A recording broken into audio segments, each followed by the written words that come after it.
우리에게 향하신 여호와의 인자하심이 크시고 여호와의 진실하심이 영원하미로다. 아멘.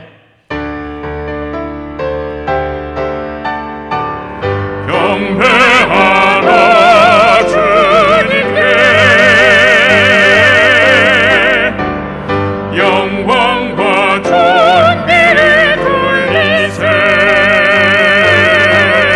아멘 아멘 아멘 아멘.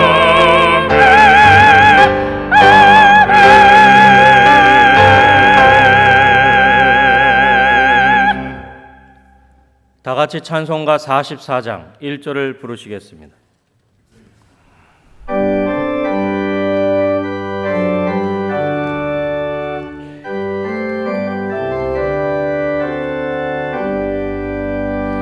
지난 이래 동안에 예수 인도했으니 주의 전에 모여서 감사 찬송합니다. 가장 복된 이날은 하늘 안식교로다.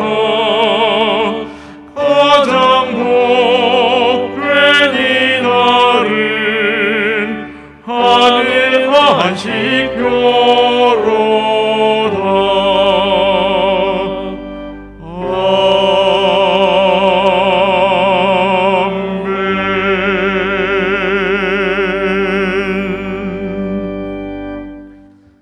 지난 한 주간을 돌이켜보며 간절한 마음으로 참회의 기도를 다 함께 드리겠습니다.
너희가 전에는 어둠이더니 이제는 주 안에서 빛이라.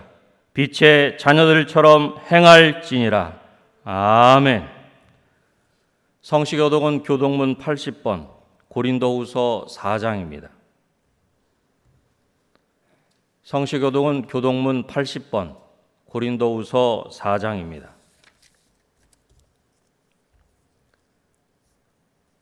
우리가 이 보배를 질그릇에 가졌으니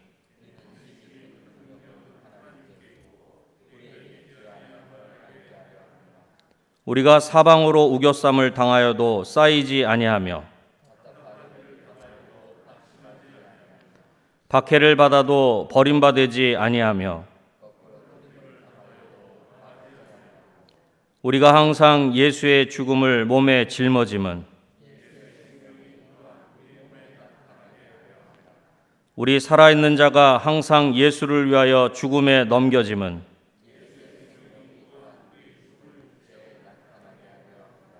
아멘. 다 같이 찬송가 536장을 찬송하시겠습니다.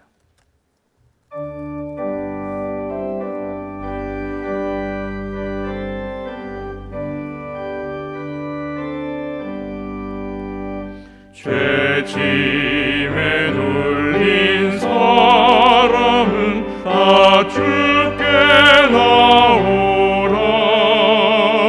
주 말씀을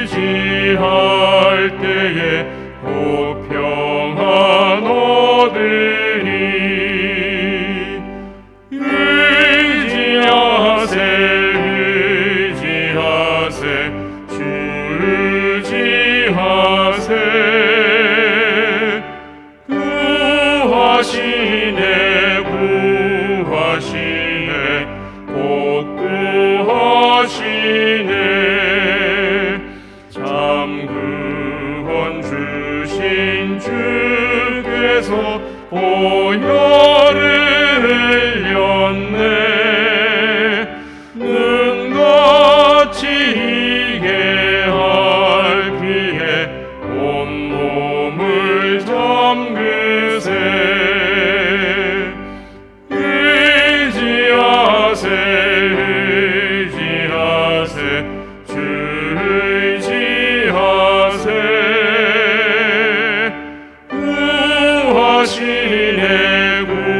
구하시네 곧 구하시네.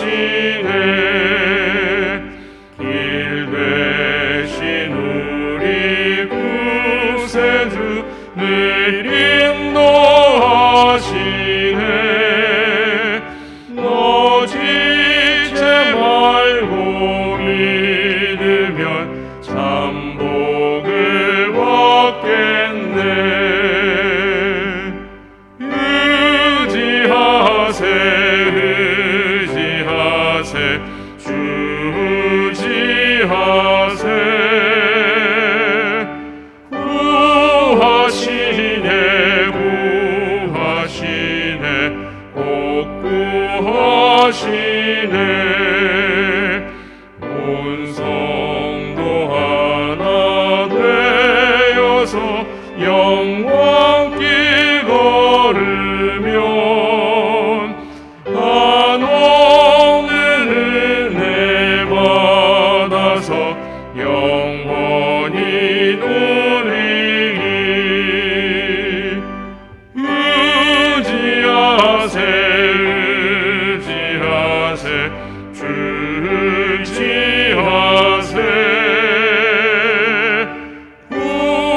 구하시네 곧 구하시네.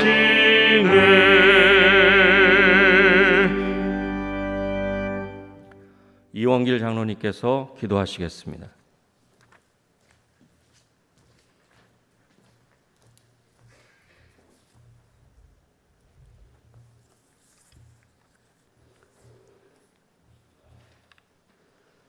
하나님 아버지, 감사합니다.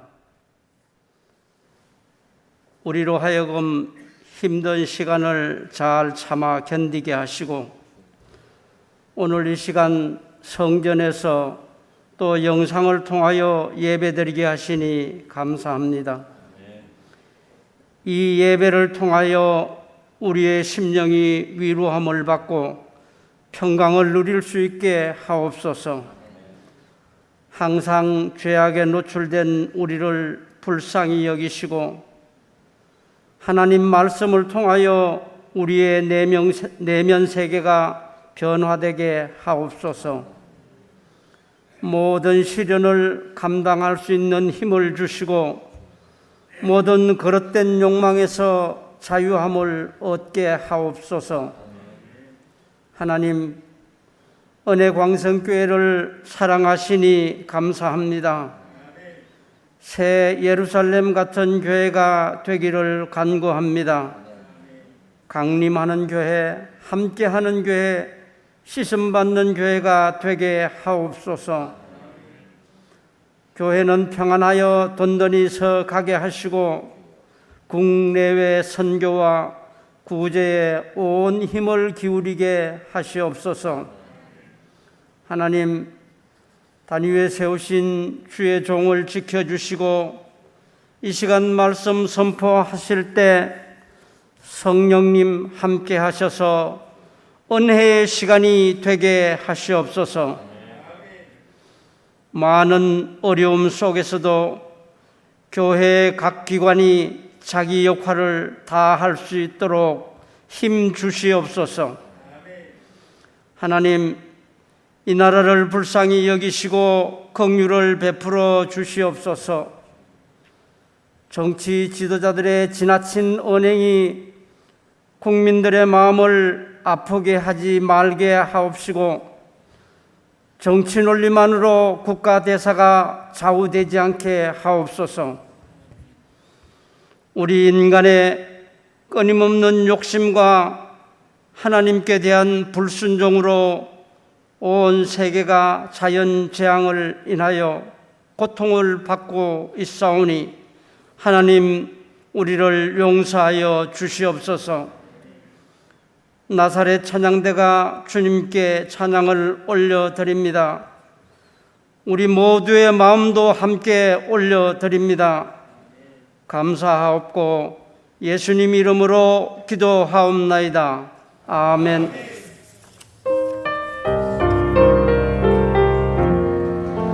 주의 음성 듣기 원합니다.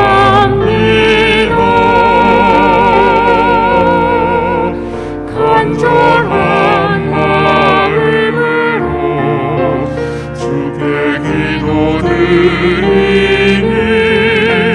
주여 응답하여 주소서. 우리 기도 들으소서.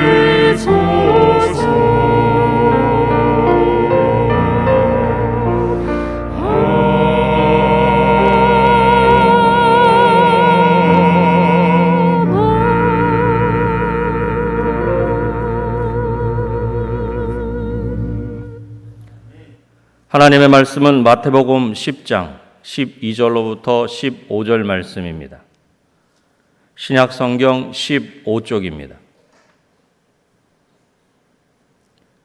하나님의 말씀은 마태복음 10장 12절로부터 15절 말씀입니다. 신약 성경 15쪽입니다. 또 그 집에 들어가면서 평안하기를 빌라. 그 집이 이에 합당하면 너희 빈 평안이 거기 임할 것이요 만일 합당하지 아니하면 그 평안이 너희에게 돌아올 것이니라. 누구든지 너희를 영접하지도 아니하고 너희 말을 듣지도 아니하거든 그 집이나 성에서 나가 너희 발의 먼지를 떨어버리라. 내가 진실로 너희에게 이르노니 심판날에 소돔과 고모라 땅이 그 성보다 견디기 쉬우리라. 아멘.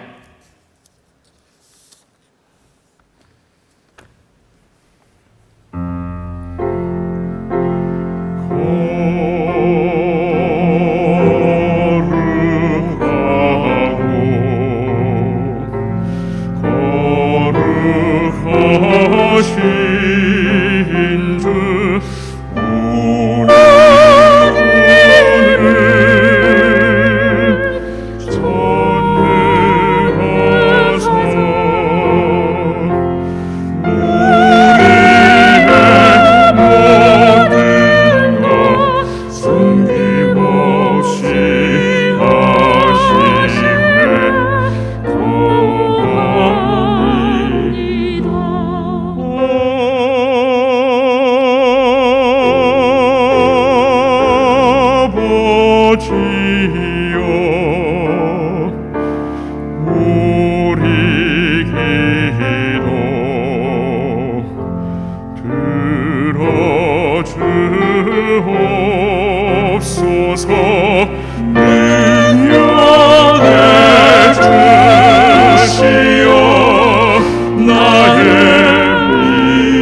아멘.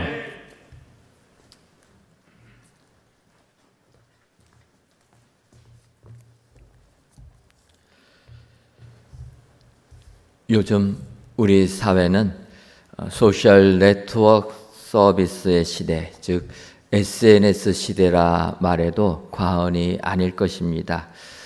예전에는 우리들이 사는 생활 반경 내에서 내 가정과 내 직장, 또 내가 생활하는 내 주변 사람들과의 교류가 이루어졌다면 이제는 인터넷이라는 것이 발전이 되어서 물리적인 생활 반경 내에 있는 사람들뿐만 아니라 나와 아무런 상관이 없는 사람들도 이런 네트워크를 통해서 연결되는 이런 사회에 살고 있다라는 것입니다. 그러다 보니까 나를 알아주는 익명의 사람들이 많이 생겨서 한편으로 기쁘기도 하지만 이것은 다르게 표현하면은 나를 아는 사람들이 많이 생김으로 말미암아 생기는 피해 또한 있다라는 것을 의미하게 됩니다. 이런 SNS를 둘러싼 여러 가지 이슈들을 가지고 이렇게 보게 되면 먼저 첫 번째로는 개인 프라이버시 보호 문제가 등장하게 됩니다. 이 SNS 특성상 내 사적인 정보를 서로 공개하면서 교류하는 것이 이 SNS의 특징이지만 그러다 보니까 나의 개인 프라이버시가 많이 보호받지 못하는 이런 문제에 직면하게 된다라는 것입니다. 두 번째로는 사적 정보에 대한 잠재적 남용 문제가 발생하는 것입니다. 이 상업적으로 이 SNS는 가장 매력적인 빅데이터로 간주되기 때문에 이런 것들이 많이 또 남용되는 것입니다. 쉽게 얘기해 보면 우리가 인터넷상에서 요즘에 유튜브를 많이 보기 때문에 내가 좋아하는 거 검색해서 한번 보게 되면 그 다음번에는 굳이 내가 이것을 검색하지 않아도 유튜브만 켜게 되면 그 내용이 나온다라는 것입니다. 내가 어떠한 물건을 사고 싶어서 인터넷에서 한번 검색을 하고 나면은 그 다음에는 무조건 그 사이트만 들어가도 나에게 그 물건들을 추천해주고 있음을 알 수가 있는 것입니다. 생각해 보면은 굉장히 편리한 세상. 어찌 보면은 기계가 내 마음을 다 알아서 미리미리 이해하게 해주니까 얼마나 편합니까? 근데 한편으로 그 기계에 내 마음을 들켜버린 이러한 생각이 들기도 있어서 이것이 우리를 불편하게 만드는 세상이 되었다라는 것입니다. 그리고 이 SNS는 끝으로 이 사이버 불링이라는 이런 문제에 직면하고 있다라는 것입니다. 이 불링이라는 것은 집단 공격하는 행위를 이야기합니다. 그러니까 온라인상에서 사람들을 공격하는 겁니다. 이 공격이 쉬운 것은 솔직하게 말해서 사람들을 직접 보면서 그 사람에게 무언가 잘못된 것을 지적하는 것은 굉장히 어렵습니다. 하지만 이 인터넷상에서 SNS상에서는 글로 표현된다라는 거예요. 그 사람을 직접 보지 않고 글로 쓰다 보니까 이 글이라는 것이 감정을 제어가 안 되다 보면은 막 나간다라는 것입니다. 또 그 대상이 나를 잘 모르니까 익명이다 보니까 그냥 가릴 것 안 가릴 것 없이 글로 무조건 사람을 공격해 된다라는 거예요. 그래서 이런 사이버 불링 현상 때문에 많은 사람들이 어려움을 겪습니다. 보통은 이런 것은 심리적으로 취약한 특정 집단에는 굉장히 위험한 것이 된다. 그러니까 심리적으로 약한 사람들은 이런 사이버 공격을 견디지 못해서 극단적 선택을 하는 이런 경향을 간다라고 표현하지만 제가 보기에는 이것은 심리적으로 취약한 특정 집단이 아니라 누구나가 다 해당된다 보게 되어집니다. 여러분 한번 생각해 보십시오. 내 SNS에 내가 잘 모르는 사람이 나에 대하여서 험담을 가득 써놓은 겁니다. 여러분 그거 읽어보신 적 있으십니까? 연세 드신 분들은 모르시겠지만 요즘에 그런 것들이 많이 나온다라는 거예요. 그러면 사람이다 보니까 나에 대해서 비판하는데, 나를 모르는 사람이 나에 대해서 익명으로 비판하는 글을 읽게 되면은 이게 충격이 가는 것입니다. 잊으려고 해도 잊어지지가 않는 거예요. 아무리 정신적으로 강한 사람도 그것을 극복하는 게 쉽지 않다라는 것입니다. 그래서 우리가 살고 있는 이 사회가 SNS 사회라고 하면은 우리는 이런 사회에서 그리스도인의 빛을 발하는 축복자가 되어야 될 줄 믿습니다. 그래서 이런 SNS의 폐해를 잘 살펴보면서 그가 나를 모른다 할지라도 그를 비난하는 그러한 글을 쓰는 것이 아니라 그에게 축복을 빌어주는 이러한 그리스도인들이 되어야 되겠다, 이러한 생각을 하게 됩니다. 우리 그리스도인이라면은 누구를 향하여든지 항상 하나님의 나라, 하나님의 구원을 선포하고 그들에게 평안을 선포하는 것이 우리 그리스도인의 책무라, 이런 생각을 하게 된다라는 것입니다. 왜 그렇습니까? 그것은 2000년 전에 이 땅에 오셨던 예수님께서도 그의 제자들을 택하신 다음에 똑같이 말씀하셨기 때문인 것입니다. 마태복음 10장 1절을 보게 되면은 예수께서 그의 12제자를 부르사 더러운 귀신을 쫓아내며 모든 병과 모든 약한 것을 고치는 권능을 주시니라. 예수님께서 12사도들을 택하셨습니다. 택하신 다음에 그들에게 사명을 주셔서 세상에 나가서 하나님의 나라가 가까이 왔음을 선포하라 명하시면서 보니까 더러운 귀신을 쫓아내며 모든 병과 모든 약한 것을 고치는 권능을 주셨다라는 것입니다. 그러니까 예수님께서 우리들을 제자 삼은 우리들 그냥 보내시는 것이 아니라 능력을 주셨다라는 것입니다. 권능을 주셨다. 그래서 이 권능 받은 우리들은 세상을 나가서 세상을 복되게 만드는 책무가 있다라는 것입니다. 세상을 죽음의 세상으로 만드는 것이 아니라 생명의 세상으로 변화시키는 의무가 있다라는 것입니다. 그래서 이제 오늘 본문 마태복음 10장 12절 말씀 보면은 또 그 집에 들어가면서 평안하기를 빌라. 천국 복음을 전파하라. 주님께서 명하시면서 이제 그 천국 복음을 증거하기 위해서 들어가는 각 가정마다 그 집에 들어갈 때는 평안하기를 빌어주라라는 것입니다.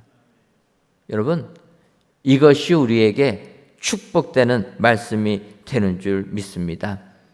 어느 누구든 겉모습 보지 말고 그 사람의 능력 보지 말고 그 사람의 지위를 보지 말고 오직 내가 만나는 사람들에게 평안을 전해주라는 겁니다. 평안을 선포하라는 거예요. 평안하기를 빌어주는 사람, 이런 사람이 축복자가 된다라는 것입니다. 요즘 SNS의 시대를 살면서 나를 모른다고 그 사람을 비난하는 것이 아니라 그 사람을 축복해주는 자, 평안을 빌어주는 자, 이런 자가 하늘의 축복을 누리는 은혜의 사람들이 되는 줄 믿습니다. 오늘 귀한 예배를 드리신 저 여러분들, 우리 주님께서 명하신 평안하기를 빌라, 이 말씀을 마음에 새기셔서 세상 사시는 동안에 항상 평안하기만을 빌어주는 축복의 성도님들이 되시기를 주님의 이름으로 축원합니다. 그렇다면은 세상 어디를 가든지 무엇을 하든지 평안하기를 빌어야 하는 이유가 무엇입니까? 첫째로는 평안하기를 빌어야 되는 까닭은 평안이 임하기 때문이라는 것입니다. 오늘 보면 마태복음 10장 13절을 보면 그 집이 이에 합당하면 너희 빈 평안이 거기 임할 것이요 만일 합당하지 아니하면 그 평안이 너희에게 돌아올 것이니라, 이렇게 말씀하고 있습니다.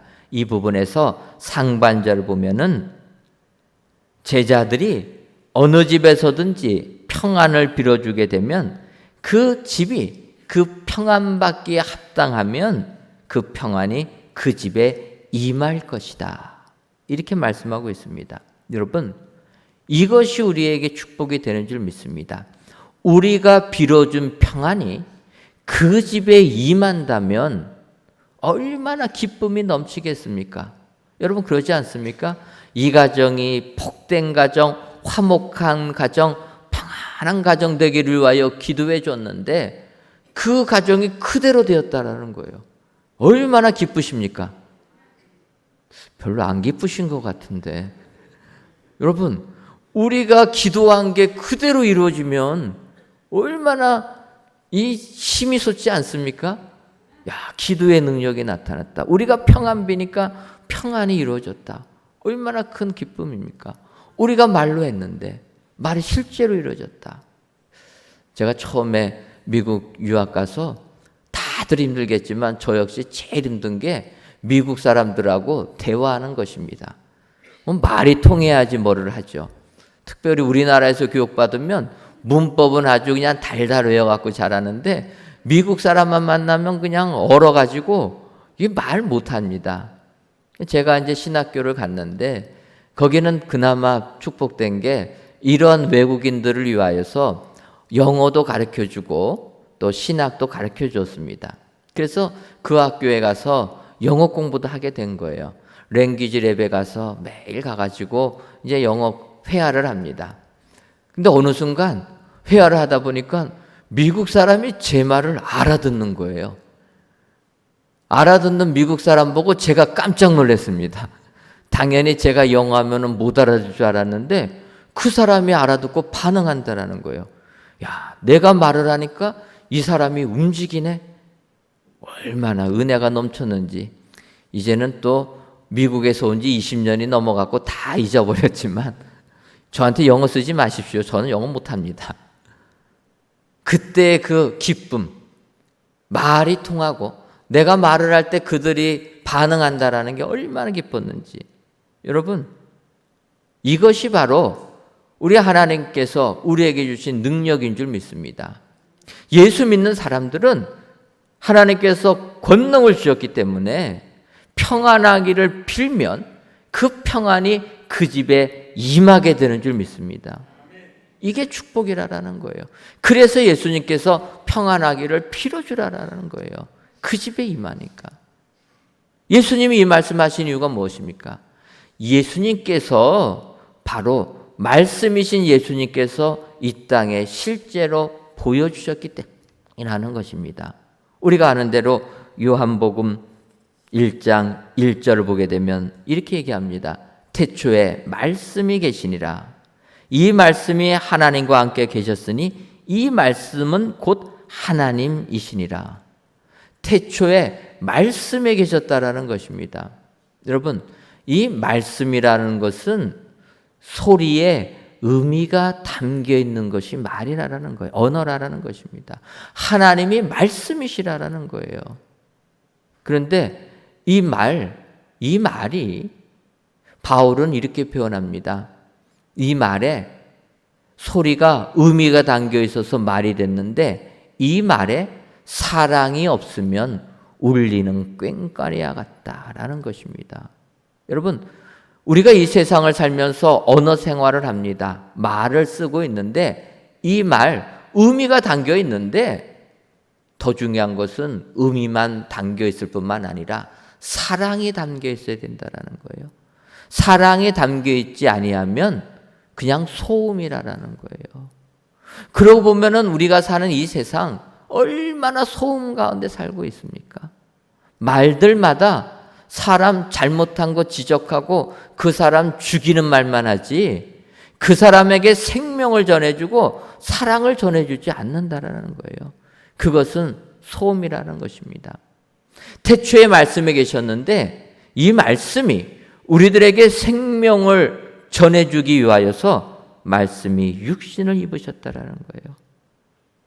요한복음 1장 14절을 보면 말씀이 육신이 되어 우리 가운데 거하심에 예수님께서 말씀이 실체가 되어서 육신이 되셨다라는 것입니다.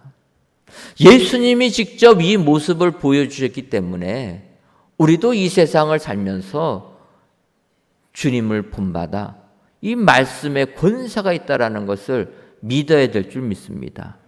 그래서 우리가 하는 말은 사람을 죽이는 말이 아니라 살리는 말을 해야 된다는 거예요. 그래서 주님이 명하시는 것입니다. 어느 집을 가든지 평안하기를 빌라.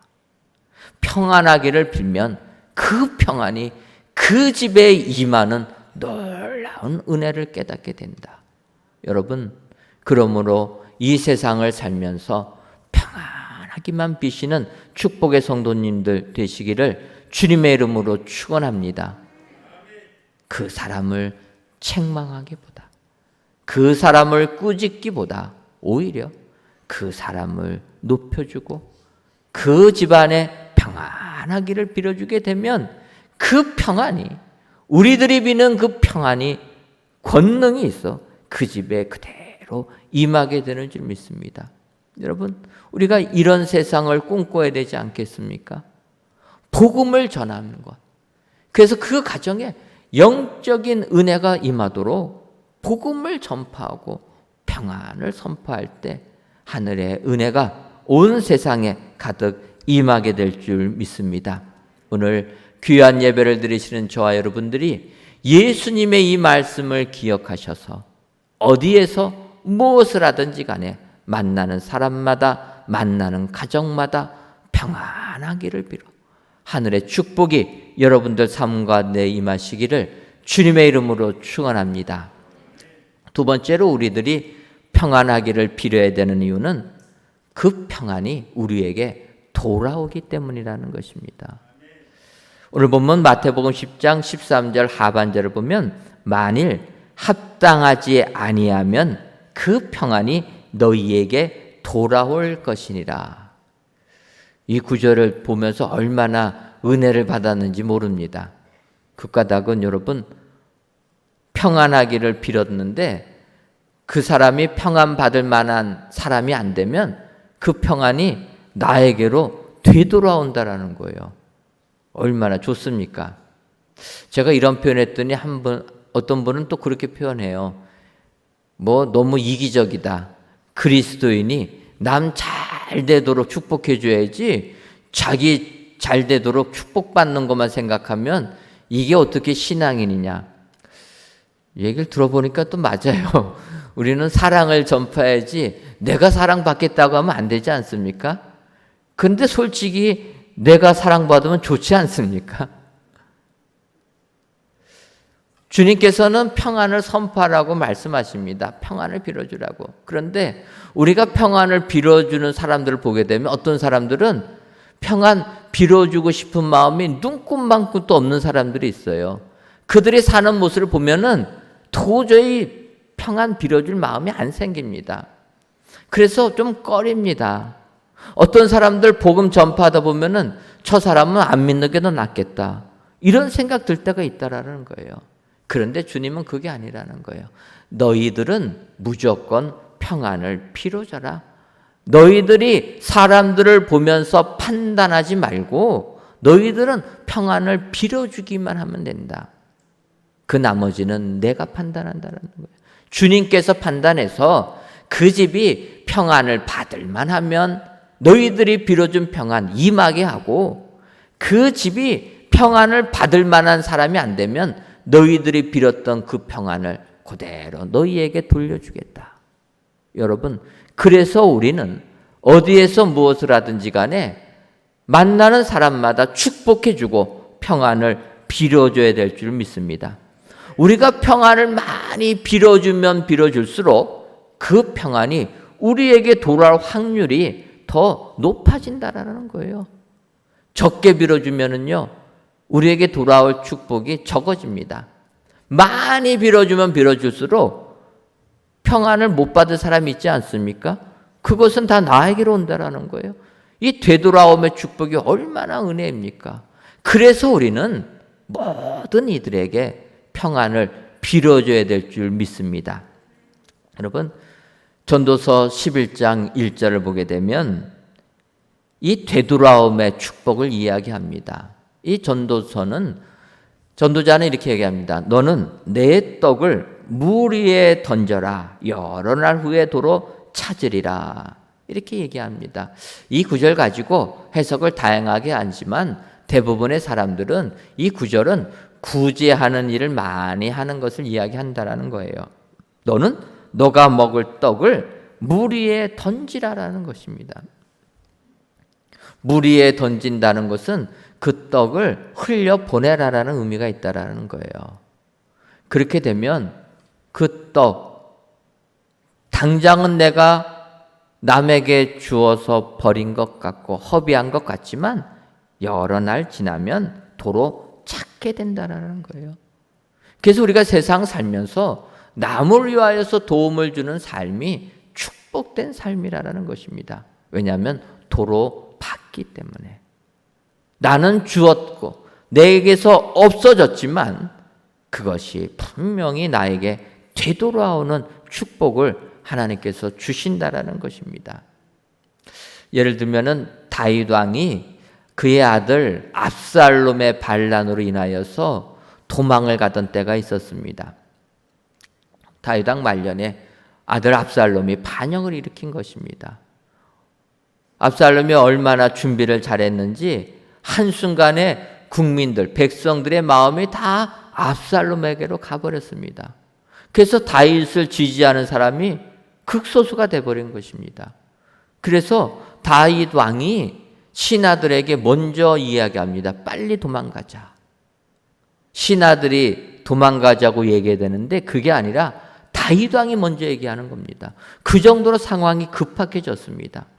그래서 다윗과 그의 신하들이 급하게 도망을 갑니다. 밤새도록 쉬지도 못하고 도망을 갑니다. 어느 순간 압살롬 군대에 의해서 죽음을 당할 수 있기 때문에 정신없게 도망가다가 그들이 이제 마하나임에 도착하게 됩니다.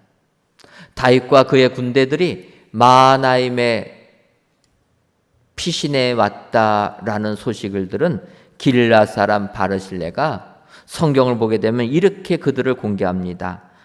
신상과 대야와 질그릇과 밀과 보리와 밀가루와 볶은 곡식과 콩과 팥과 볶은 녹두와 꿀과 버터와 양과 치즈를 가져다가 주었다라는 거예요. 잠도 못 자고 도망갔기 때문에 침상도 준비해주고 씻을 수 있는 대야도 준비해주고 급하게 도망갔기 때문에 굶주렸기 때문에 먹을 것을 갖다 준다라는 거예요. 여러분, 이렇게 바르실레가 공개할 때 다윗과 그의 신하들 피로를 풀 수가 있었다라는 것입니다. 근데 사실 바르실레가 다윗 왕을 이렇게 공개한다라는 것은 그에게는 엄청난 모험이었다라는 것입니다. 그 까닭은 무엇입니까? 지금 불쌍한 다윗, 그의 신하들 도와주는 것은 한편으로 그들은 발람군에게 쫓기는 신세라는 거예요.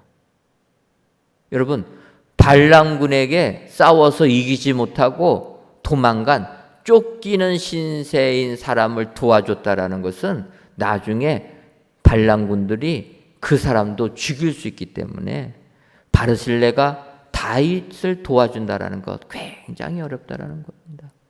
쉽게 요즘 우리 아프가니스탄 사태를 보면 알 수 있는 것 아닙니까? 테러로 인하여서 미국이 아프가니스탄 정부를 무너뜨렸습니다. 그리고 새로운 정부를 세웠는데 그리고 그 정부를 20년간을 후원해 줬음에도 불구하고 그 정부가 테러를 없애기는커녕 부정부패가 극에 달하여서 민심이 오히려 테러를 입사하는 탈레반으로 다 가버린 것입니다. 그러니까 미국이 도저히 아프가니스탄을 유지할 수 없으니까 철군하지 않습니까? 미군이 철군할 때 카불 공항이 어떻게 됐습니까? 그동안 20년 동안 미국과 연합군에 협력해 준 사람들 이제 탈레반이 정권 잡으면 자기들 다 죽일 것이라 생각하고 카불 공항으로 몰려온 것입니다. 해외로 도피하려고 반군이 이제는 정권을 잡으니까 살기 위해서 도망갑니다. 워낙 많은 사람들이 오게 되니까 수송할 수 없어서 문 닫지 않습니까? 결국 어떻게 됩니까? 비행기 바퀴에 올라갔다가 떨어져 죽는 그게 실시간으로 중계되는 이런 안타까운 상황을 보게 되었다라는 거예요. 여러분, 다윗을 도와준 바르실레도 마찬가지였다라는 것입니다. 비록 다윗이 불쌍해서 내가 그를 도와주게 되면 자기는 큰 어려움을 당할 수도 있는 것입니다. 하지만 바르실레는 그렇지 않았다는 거예요.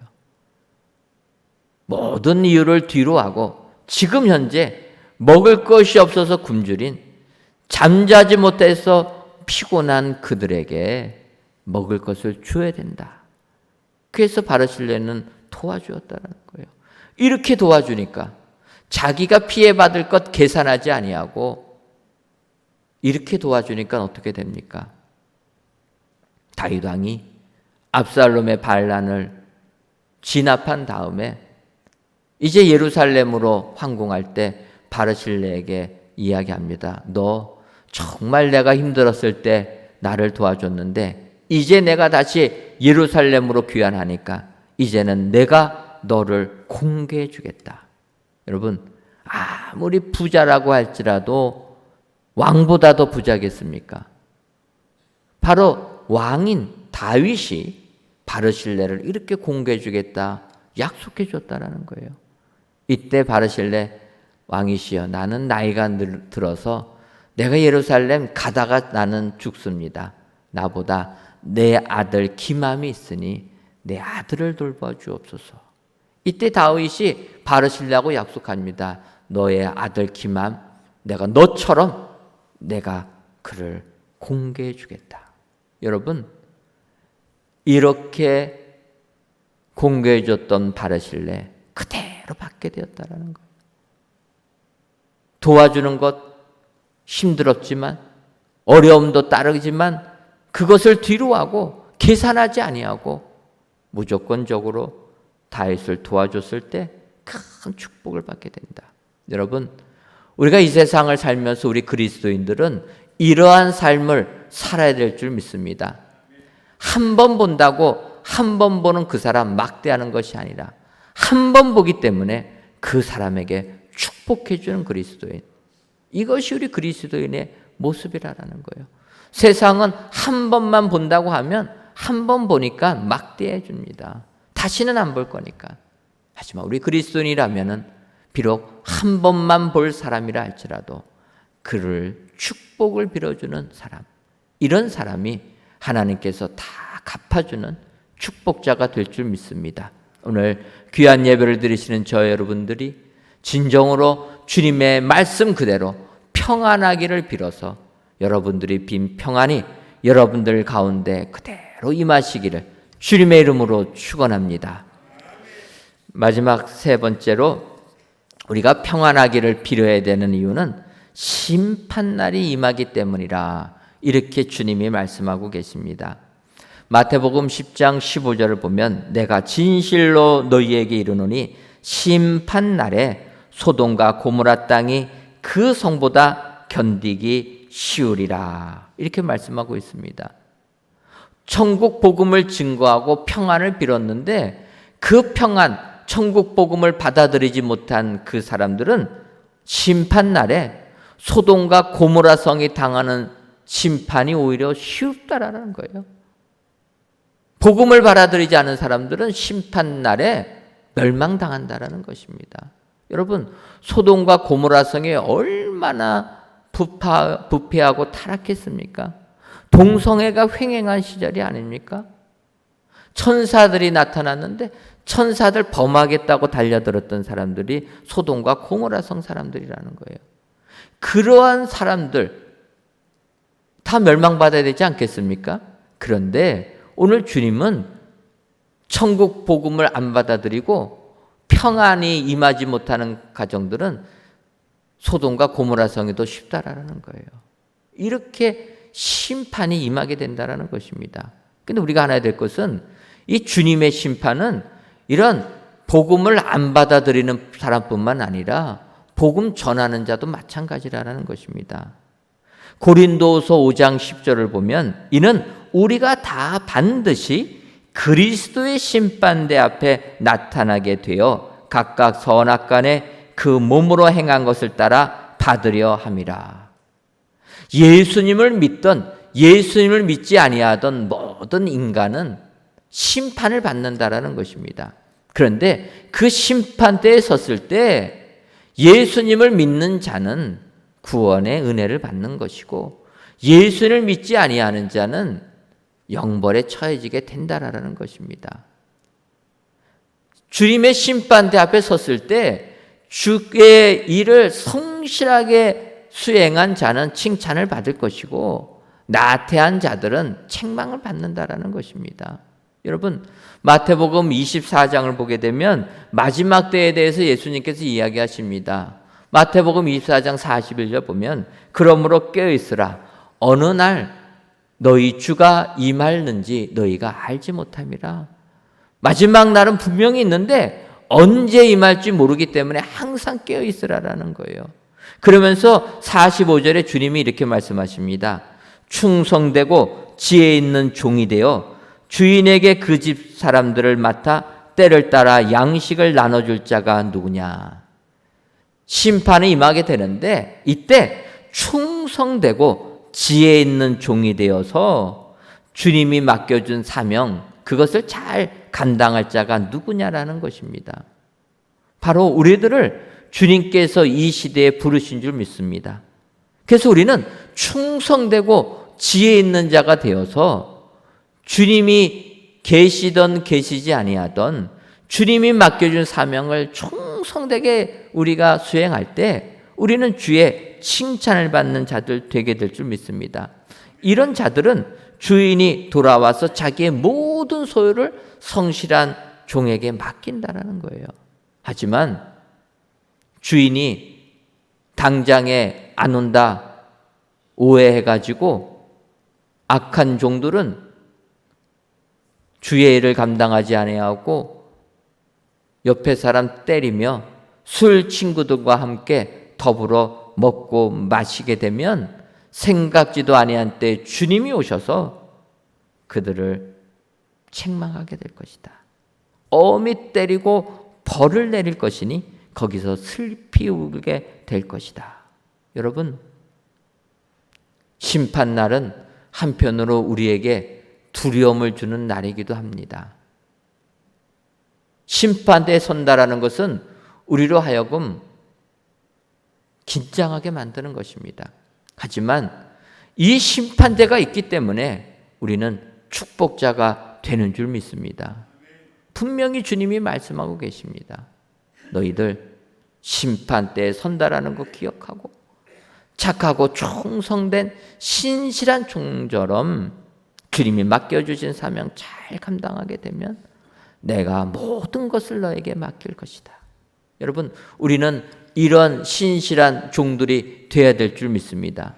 그래서 심판이 임할 것을 알고 우리는 평안을 빌어줘야 된다는 거예요. 우리는 주님이 맡겨준 사명대로 평안을 빌어주게 되면 우리 주님께서 우리들 착하고 충성된 종이라 우리를 인정해주고 우리에게 구원의 축복을 주실 줄 믿습니다. 오늘 귀한 예배를 드리시는 사랑하는 성도 여러분, 이 세상의 삶이 아무리 힘들고 어렵고 우리들이 보기에는 정말 축복은커녕 저주만 안 임해도 좋겠다는 세상이라 할지라도 우리의 마음을 내려놓고 주님의 말씀에 순종해서 평안하기를 비시는 여러분 되시기를 주님의 이름으로 축원합니다.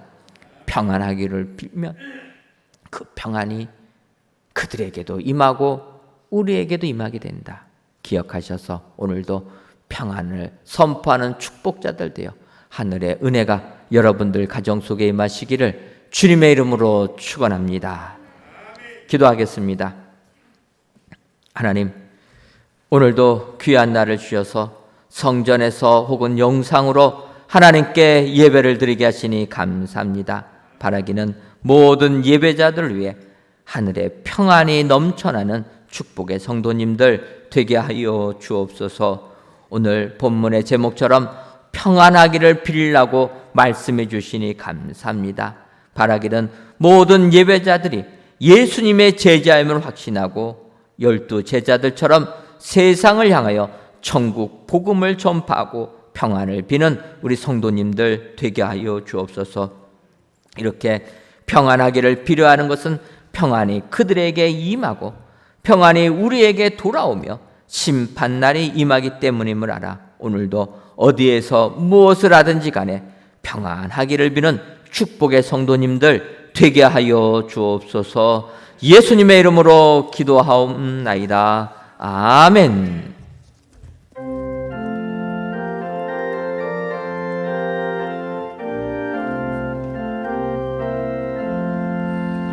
나 속죄함을 받으는 한없는 기쁨을 다 헤아릴 수 없어서 늘 찬송합니다. 나 속죄받은 후 주를 찬미하겠네. 나 속죄받은 후 주의 이름 찬미하겠네. 나 속죄함을 받은 후 내 마음이 새로워 주 뜻을 준행하면서 죄 길을 버리네. 나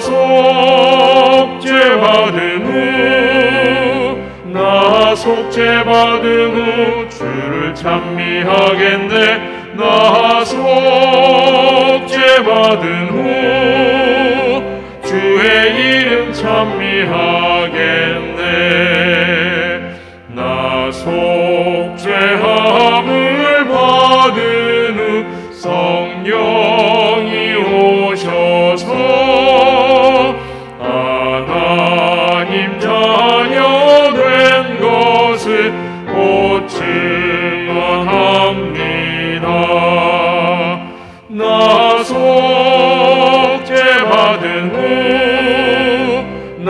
속죄받은 후 주를 찬미하겠네. 나 속죄받은 후 주의 이름 찬미하겠네. 나 속죄함을 받은 후 보혈의 공로로 내 주의 은혜 입으니 늘 평안합니다. 나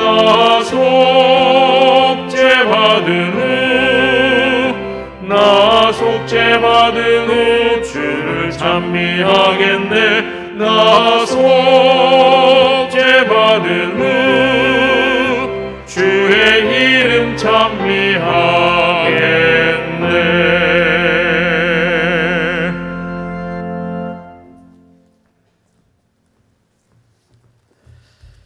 하나님, 지난 한 주간도 교회는 기도하더라는 말씀으로 살게 하시니 감사합니다. 바라기는 이후에도 세상이 아무리 우리를 옥죄어도 기도하면 하나님께서 천사를 보내주시고 잠에서 깨워주시며 쇠문을 열어주심을 믿고 기도하는 교회와 성도님들 되게 하여 주옵소서. 이 시간 참새 2마리가 한 아사리온에 팔리지 않느냐. 그러나 너희 아버지께서 허락하지 아니하면 그 하나도 땅에 떨어지지 아니하리라는 예수님의 말씀을 의지하며 귀한 예물을 바칩니다.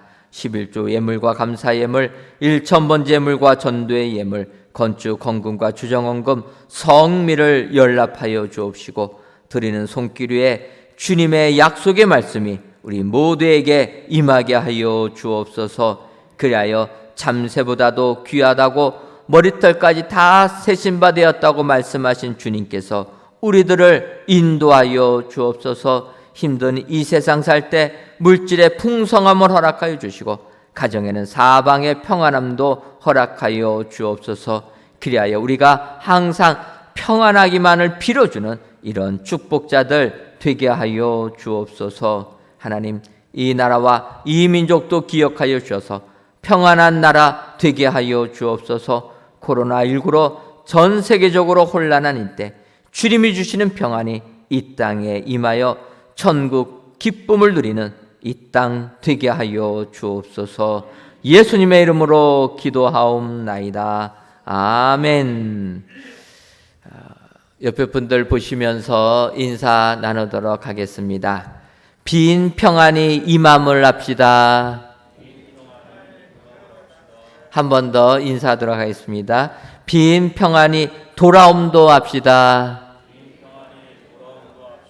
그리하셔서 항상 평안하기를 빌어주시는 우리 축복의 성도님들 다 되시기를 주님의 이름으로 축원합니다.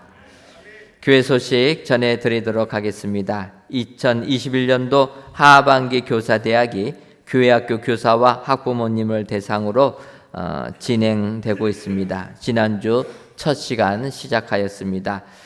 9월 23일 목요일까지 매주 목요일 오후 7시 30분부터 9시까지 줌과 유튜브를 이용해서 교사대학을 진행합니다. 교사로 봉사하시는 분들 또는 관심 있으신 우리 학부모님들께서는 많이 참여하셔서 은혜 받아주시면 감사하겠습니다. 지난 시간에는 우리 교수님 오셔서 한 번에 하시고 이제 이번 주부터는 세 분 해서 저희들이 또 특성에 맞게 교육을 진행합니다. 우리 교사분들 많이 참여해 주시면 감사하겠습니다. 2학기 성경 공부가 오늘 개강합니다. 저희가 성경 공부 줌으로밖에는 진행하지 못하지만 신청하신 분들 이제 2학기 개강한다 기억하시고 이번 주부터 줌을 이용한 성경 공부 많이 참여해 주시면 감사하겠습니다.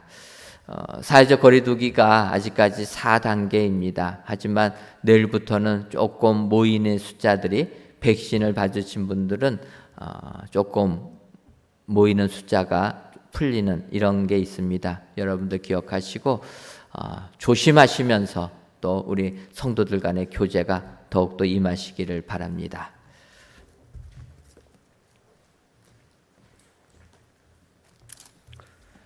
다 같이 찬송가 236장 4절을 부르시겠습니다.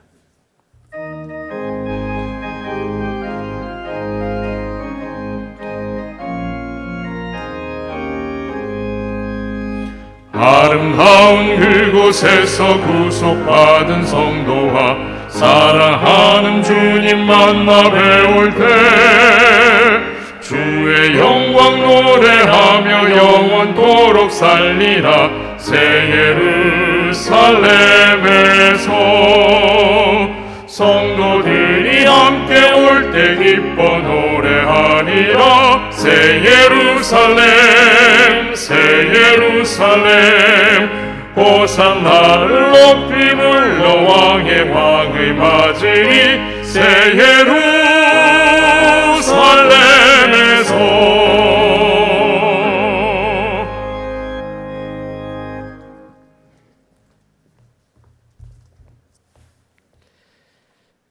이제는 우리 주 예수 그리스도의 크신 은혜와 하나님 아버지의 한량없는 사랑하심과 성령님의 교통하심이 세상을 향해 평안하기를 빌어주는 축복자 되기로 다짐하는 사랑하는 은혜광성교회 모든 성도님들 위에와 속한 가정 위에 이제로부터 영원토록 함께 있을지어다. 아멘.